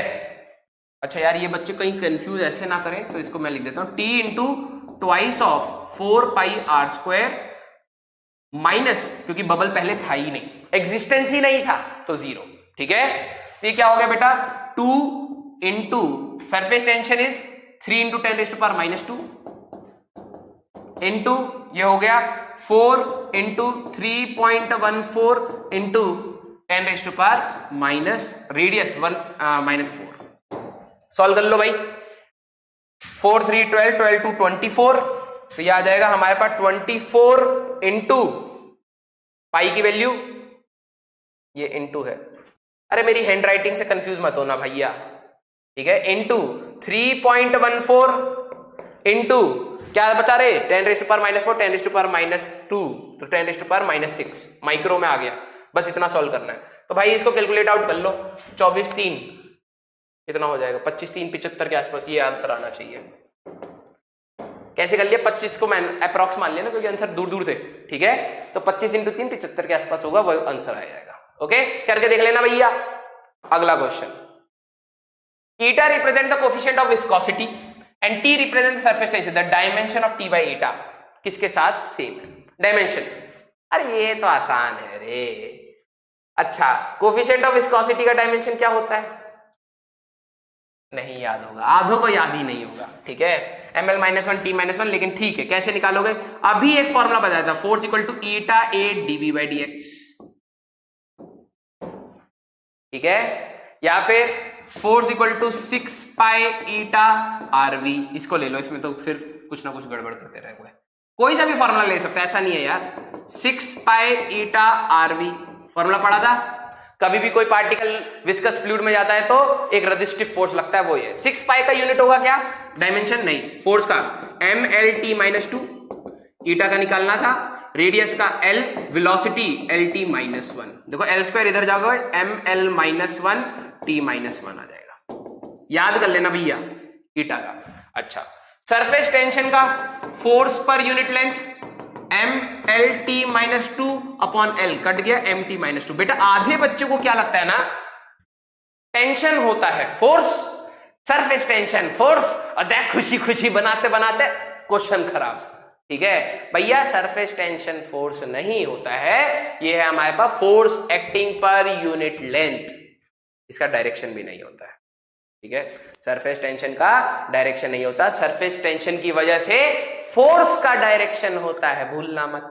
ओके तो ये आ गया भैया, हमें t बाय n निकालना है, तो t की वैल्यू रखो, हमें t बाय n का डायमेंशन निकालना है, तो कितना आ जाएगा mt-2 अपॉन ml-1 t-1, यम से यम गया ऊपर चला जाएगा और t की पावर -1 बचेगा, lt-1 वेलोसिटी या स्पीड आंसर, ठीक है, देख लो चमकना चाहिए भैया, नहीं चमके तो बाल मुंडवा दो और तेल लगा लो, चमकेगा खोपड़ी पे बिल्कुल मस्त हमारी जैसे। अगला question, a soap bubble of radius R is placed on another bubble, खाली बैठे हैं बबल के ऊपर बबल रख रहे हैं, देख रहे हो कितना खाली इंसान, ठीक है, a soap bubble of radius R, एक छोटा सा बबल है इस टाइप से, is placed over a bubble of radius 2r, is placed on, अच्छा ऊपर है, तो हमारे पास जमीन पे एक बड़ा सा बबल था, फिर इसके ऊपर एक छोटा सा बबल रख दिया, ये तो कोई मोटा इंसान सा लग रहा है मेरे को, लेकिन ठीक है, इसका रेडियस r, इसका रेडियस 2r, ये इसका पेट और ये इसकी खोपड़ी, ठीक है। अच्छा the radius of the surface of the common to both the bubble, अब भैया देखो दो को रखा है तो सरफेस तो चेंज हो जाएगा, है ना, फ्लैटनेस तो आई जाएगी, तुम दो बैलून्स को एक दूसरे के ऊपर रखोगे तो जहां पे वो टच करेगा एक दूसरे को वहां पर हमारे पास सरफेस फ्लैट या कुछ ना कुछ तो हो जाएगा, सेम रेडियस का तो रहेगा नहीं, है ना, सेम रेडियस का तो रहेगा नहीं। अगर नहीं फील हो रहा तो एक बैलून ले लो और एक कॉस्को की बॉल ले लो, तब तुम्हें दिखेगा यार यहाँ पे ना थोड़ा सा फ्लैट टाइप हो जाएगा। ओके, इतना तो तुम्हें फील हो जाएगा। अच्छा, अब पहले ये बताओ, अच्छा एक एक्सपेरिमेंट, एक पाइप है, मैंने यहाँ पे एक छोटा सा बैलून यहाँ पे लगा रखा है और यहाँ पे स्टॉपर था, ठीक है, और यहाँ पे एक बड़ा सा बैलून है। This is balloon 1 and this is balloon 2। पहले तो तुम सोचो, इनिशियल सिचुएशन ये थी, मैंने 2 बैलून लिए, ठीक है, जैसे होली अभी आई रही है, ठीक है, आई होप होली तुम्हारे लिए उस समय हो जाए, ठीक है। तो होली में भैया 2 गुब्बारे थे, एक छोटा था एक बड़ा था, एक यहां लगा दिया एक यहां लगा दिया, हवा वाला, ठीक है, पानी वाला नहीं। अब मैं स्टॉप वॉच को, स्टॉप वॉच नहीं, जो हमारे पास ये वॉशर है, इसको अगर मैं ओपन कर दूं तो तुम्हें ये बताना है, मान लो इसका रेडियस R1 है, इसका रेडियस R2 है, तो सोचो रेडियस R1 बढ़ेगा R2 कम होगा, पहला ऑप्शन। R1 हमारे पास घटेगा R2 बढ़ेगा, दूसरा ऑप्शन। हमारे पास R1 पहले बढ़ेगा, फिर लिखने वाला था, then become equal to R2, ठीक है, become R2 and then stops. इन तीनों में से कौन सा फील आ रहा है? पहला है कि ये छोटा होता चला जाएगा, ये बड़ा होता चला जाएगा, पहला ऑप्शन। दूसरा, ये छोटा होता जाएगा, ये बड़ा होता जाएगा, ठीक है, फिर हमारे पास ये बड़ा होता रहेगा और फिर एक टाइम के बाद रुक जाएगा, इस जब ये दोनों बराबर होंगे। आधे बच्चे जिनको ये लग रहा है सर ये वाला हवा इधर से इधर फ्लो करा देगा और ये बड़ा होता रहेगा और जैसे ये दोनों बराबर हो जाएंगे ये दोनों रुक जाएंगे। कुछ बच्चों को ये आ रहा होगा, ठीक है, गलत आ रहा है, गलत। अब आधे बच्चों की आंखें खुल जाएंगी, है कैसे सर? अरे भाई, एक पॉइंट बी पॉइंट, सुधरोगे नहीं? जरा अंदर का प्रेशर देखो, किधर प्रेशर ज्यादा होगा? बी का, तो pressure at B is greater than pressure at A, तो pressure at B minus pressure at A will be equal to कितना? एक 2 सरफेस है तो 40/r, ठीक है, तो pressure at B is equal to P ATM, ठीक है, प्लस 40/r, ये होता। अच्छा, इसमें भी वही होता सेम, बस रेडियस अलग होता है, यहाँ पे R2 होता और यहां पर हमारे पास प्रेशर इनसाइड का अगर मैं बात करूं PATM प्लस 40/r1। किसका रेडियस छोटा है? R1 छोटा है। R1 छोटा होगा तो ये वाली वैल्यू बड़ी होगी, अगर ये वाली वैल्यू बड़ी होगी तो P इनसाइड ऑफ A या फिर balloon 1 B1 is greater then P inside of balloon 2। भाई इसका प्रेशर ज्यादा है, देखने पे मत जाओ, छोटा है, छोटे में बड़ा धमाका, ठीक है, इसका प्रेशर ज्यादा है और हवा कहां से कहां मूव करेगी? High pressure to low pressure, ये इधर से इधर फ्लो होता ही रहेगा और जैसे जैसे फ्लो होता रहेगा रेडियस इसका छोटा होता रहेगा, ये और प्रेशर बढ़ता रहेगा इसके अंदर, और प्रेशर अगर बढ़ता रहेगा हवा फ्लो होती रहेगी, R1 कम होता चला जाएगा और R2 बड़ा होता चला जाएगा, उल्टा आंसर आएगा, ठीक है। तो सर इसका यहां पे क्या लेना देना इस क्वेश्चन में? जरा ये देखो, हमारे पास छोटे वाले बबल में प्रेशर ज्यादा होगा सिमिलरली जैसे उस बैलून का था, ठीक है। तो मैं क्या कह रहा हूं कि हमारे पास 2 सरफेसेस थे, एक ऐसा और एक ऐसा, ये जब हमारे पास कांटेक्ट में होंगे ना तो कहीं ना कहीं इसका सरफेस फ्लैटन टाइप से हो जाएगा, उसका कुछ और कर्वेचर हो जाएगा, क्योंकि भाई दो, अच्छा समझो एक कॉपी है, ठीक है, या फिर सिंपल सी तुम समझ लो जैसे कैसे बताऊं, या कोई फ्लेक्सिबल चीज, कोई रबर टाइप की प्लेट टाइप है, तुम्हारे पास रबर टाइप की प्लेट है, दोनों साइड से सेम प्रेशर लगाओगे तो वो फ्लैट रहेगा। अगर मैं इस साइड से ज्यादा प्रेशर लगाऊंगा तो कर्व होना स्टार्ट हो जाएगा इधर, अगर मैं इधर से प्रेशर ज्यादा लगाऊंगा तो इधर कर्व होना स्टार्ट हो जाएगा। लॉजिकली जब ये 2 बबल्स आपस में, इसका रेडियस मान लो कि रेडियस R और 2R था क्या? हाँ, R और 2R, ठीक है, जिसका रेडियस कम होगा इनसाइड प्रेशर ज्यादा होगा, ये अभी मैंने बात कर ली है, ठीक है। तो कहीं ना कहीं दोनों साइड से धक्का आ रहा है, ठीक है। अगर मैं छोटे सा एरिया एलिमेंट ले लूं यहां पर जिसपे वो कांटेक्ट में है, तो छोटा वाला जो है ना ये ज्यादा फोर्स लगा रहा होगा बैलून या बबल, ये वाला कम लगा रहा होगा, तो कहीं ना कहीं ये हमारे पास कर्वेचर को चेंज कर देंगे। दिस इज आर फाइनल, जो भी कर्वेचर बनेगा, ठीक है। तो मैं ये कह सकता हूं इसका प्रेशर जो इनसाइड से था दैट इज P अच्छा, इसको यहाँ पे स्पेस नहीं मिले तो कोई नहीं, चलो छोटा छोटा लिखेंगे। अच्छा, तो यहां से प्रेशर, अभी हम लोगों ने पी इनसाइड का प्रेशर देखा था बेटा, आई होप आपको दिख रहा हो, नहीं दिख रहा होगा तो थोड़ा सा और बड़ा कर लेते हैं, ठीक है। पी इनसाइड हमारे पास था पी एटीएम प्लस 40/R, अभी देखा था पीछे, है ना। तो यहां से जो प्रेशर है P1 और यहां से प्रेशर P2, इन दोनों का pressure P1 minus P2 must be equal to, ठीक है, जो ओवरऑल है हमारे पास उसके हिसाब से P ओवरऑल। भाई इन दोनों का देखो, बैलून का बाहर का प्रेशर माइनस अंदर का प्रेशर हम लोगों ने इनसाइड प्रेशर कहा था, ठीक है। वही चीज ये वाला प्रेशर माइनस ये हमारे पास एक्सेस प्रेशर ऑफ ओवरऑल बनेगा, ठीक है। तो हमारे पास P1 कितना था, P ATM माइनस या प्लस 4T/R1 या R, क्योंकि छोटे वाले का रेडियस रखेंगे, ठीक है, R minus P ATM plus 4T/2R equal to P ATM plus 4T/R equivalent या R फाइनल, ठीक है। हमें बेसिकली ये सॉल्व करना है।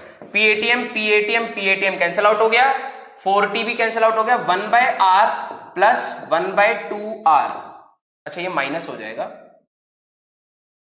ठीक है, ध्यान से करना है। 1/R minus 1/2R is equal to 1/RF, और यहां से अगर आप सॉल्व करोगे RF की जो वैल्यू आएगी बेटा 1/R माइनस 1/2R 1/2R और 2R आ जाएगी, ठीक है। तो this will be the answer.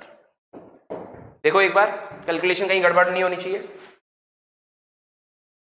P ATM, ठीक है, प्लस 4T/R इसका वाला आ गया इनसाइड से जो इसने धक्का दिया, माइनस इन दोनों का रिजल्टेंट जो भी होगा minus 4P ATM plus 4T/2R, दूसरे का रेडियस 2R था, बिल्कुल सही, और जो भी आया वो हमारे पास एक्सेस प्रेशर इनसाइड प्रेशर होगा उसका, तो P ATM प्लस 4T/R, बिल्कुल सही, ठीक है।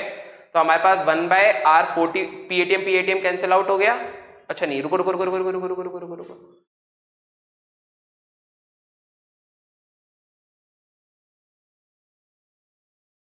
हम लोग ये तो हम लोग लिख रहे हैं इनसाइड का, यहां पे P ATM नहीं आएगा, देखो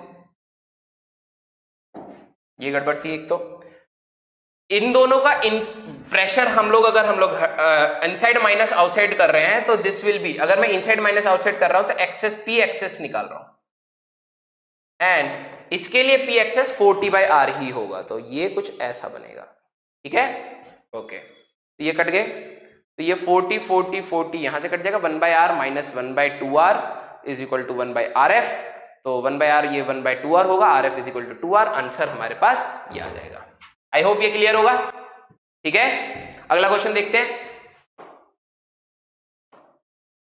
the pressure inside two bubble is, अच्छा टू सोप बबल्स, तो दो सरफेस, ठीक है, that is 1.01 and 1.02 atmospheric pressure, 1 ATM से थोड़ा सा ज्यादा आ रहा है। और बबल के अंदर आपको भी पता है, देखो मैंने कहा था अगर कोई भी बबल है, A पॉइंट ये है, B पॉइंट ये है, किधर प्रेशर ज्यादा होगा, अंदर, जिस साइड कर्वेचर होता है, और PA minus PB that is equal to 4T/R होता है, ठीक है। तो जो पहले बबल में दे रखा है, जरा ध्यान से देखो, P ATM अगर हम लोग 1 लेके चल रहे हैं, 1 एटमॉस्फेरिक प्रेशर, तो इससे थोड़ा सा ज्यादा 0.01, ठीक है। तो बेसिकली फॉर बबल 1, ठीक है, यही तो एक्सेस प्रेशर है रे, देखो ध्यान से, P excess is equal to 4T/R, तो इसमें एक्सेस कितना आ रहा है for bubble 1, delta P excess अगर मैं बात करूं तो 0.01 आ रहा है, और बबल 2 के लिए, फॉर बबल 2 के लिए एक्सेस प्रेशर की अगर मैं बात करूं, देखो 1 से कितना ज्यादा है 0.02, तो 0.02 लिख सकते हैं, ठीक है। Then the ratio of the respective volumes, तो बेसिकली हमें 4/3πR1 cube upon 4/3πR2 cube करना है, मींस R1/R2 का होल क्यूब हमें रिपोर्ट करना है। एक्सेस प्रेशर 40/R होता था। तो बेसिकली अगर मैं फ्रॉम दिस अगर देखूं, इनका रेशियो ले लो, तो 4T/R1 अपॉन 4T/R2 ये आ गया 0.01/0.02 लिख सकते हैं। ठीक है, तो ये हो जाएगा R2/R1 that will be equal to 1/2। ठीक है, और यहां पर अगर हम लोग इस चीज को सब्स्टिट्यूट कर दें तो कितना आएगा रे, R1/R2 उसका क्यूब करोगे 8 आ जाएगा आंसर। Okay simple. अगला क्वेश्चन एक और कर लिया जाए। अच्छा, a solid ball of density ρ1, ठीक है, एक बॉल है जिसका डेंसिटी खुद का दे दिया है ρ1 and radius r, falls through a liquid of density ρ2, इसके आसपास डेंसिटी है ρ2। Assume that the viscous force acting on the ball is KRV। अरे ये तो हमारे पास सिंपल सा है। विस्कस फोर्स क्या बोला था अभी, क्या बोला था रे? यही तो बोला था कि अगर कोई बॉल पानी के अंदर जाएगी तो क्या होगा, तो विस्कस फोर्स लगेगा अपोजिट डायरेक्शन में, where K is constant and V is the velocity. What is the terminal velocity of the ball? कितनी बार निकाला है रे? अगर ये बॉल नीचे जा रही है तो इसका वजन कितना होगा, वॉल्यूम, ठीक है, रेडियस के टर्म में बाद में डालेंगे, volume will be equal to 4/3। भैया बीच बीच में थोड़ी सी ना माथा चढ़ जाती है मेरे को, इतनी शांति से पढ़ा नहीं पाता, मेरे को बोला जाता सर थोड़ा आराम से पढ़ाओ, बच्चे डर जाते हैं, लेकिन क्या करूं बीच बीच में ना थोड़ा सा आ जाता है। तो भैया इसका वजन कितना होगा, वॉल्यूम, हट जा भाई नहीं तो मार दूंगा। हाँ, तो वेट इधर होगा, किसी भी लिक्विड में है तो बुयंसी ऊपर होएगी, और कहीं ना कहीं जब ये नीचे जा रहा है तो इसके ऊपर फोर्स लगेगा KRV का, है ना। तो भाई फॉर टर्मिनल वेलोसिटी भैया हमारे पास टर्मिनल वेलोसिटी एक कांस्टेंट वेलोसिटी होती थी, कांस्टेंट वेलोसिटी होती थी तो एक्सेलरेशन 0 होता था, एक्सेलरेशन 0 होता था तो फोर्स 0 होता था। म्यूजिकल है, ठीक है। तो भैया फोर्स 0 होने के लिए weight must be equal to buoyancy plus KRV होना चाहिए, वैल्यू डाल दो बस, तो वेट हो जाएगा V, इसका डेंसिटी कितना था, D1 था क्या या ρ1 था, इसका खुद का ρ1 था, ओके, ρ1 G, ठीक है। बुयंसी कितना था V, लिक्विड का डेंसिटी ρ2 इंटू G, बस इक्वेट कर दो, V ρ1G is equal to V ρ2G plus KRV। हमें V चाहिए था टर्मिनल वेलोसिटी, तो V ρ1 माइनस ρ2 इंटू ρ1 माइनस ρ2, खूब रोगे बेटा अगर नहीं पढ़ोगे इसको, तो इक्वल टू KRV।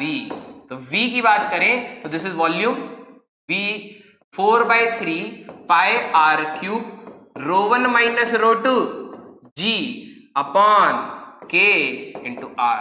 तो ये कितना आ जाएगा 4πr² ρ1 minus ρ2 G upon 3K। बड़ा अजीब सा आ रहा है, बड़ा अजीब से क्या मतलब बड़ा सा आ रहा है, अजीब क्या है, कुछ नहीं है अजीब। तो 4π ρ1 माइनस ρ2 4/3 था ना अपना, देख लो भैया ऑप्शन 4/3 बिल्कुल, तो हमारे पास ये आंसर आएगा। अच्छा नन ऑफ दीज भी है तो चेक कर लेते हैं भैया, 4πgr², 4πgr² ρ1 माइनस, हाँ ठीक है, तो ए ऑप्शन आएगा भैया। नन ऑफ दीज भी है तो चेक कर लेंगे ध्यान से। तो हम लोगों ने अपने अच्छे से टाइम में कर लिया 15 क्वेश्चन। आई होप आपको ये चीज का मजा आया हो, थोड़ा सा रिलेटेबल लगा हो लाइफ से, ठीक है। कुछ चीजों को जो आप अलग तरीके से नजरिए से देख रहे हो सकता है मैंने उस नजरिए को चेंज कर पाया हूं, और अगर मैं कर पाया please let me know. I really want your suggestions कि कैसे इस चीज को और इंप्रूव किया जा सकता है, कि सर एग्जांपल्स बढ़ाओ, सर रिलेटेबल बनाओ, कुछ ऐसी चीज बताओ जो लाइफ में हम लोग उसको फील कर पाए, ठीक है, क्योंकि सरफेस टेंशन जल्दी फील नहीं हो पाता है। ओके, तो मिलेंगे हम लोग नेक्स्ट लेक्चर में with same energy. Till then keep watching Physics Wallah and keep practising. आग लगा दो कॉपी में, ठीक है। मिलते हैं बेटा नेक्स्ट क्लास में, बाय बाय।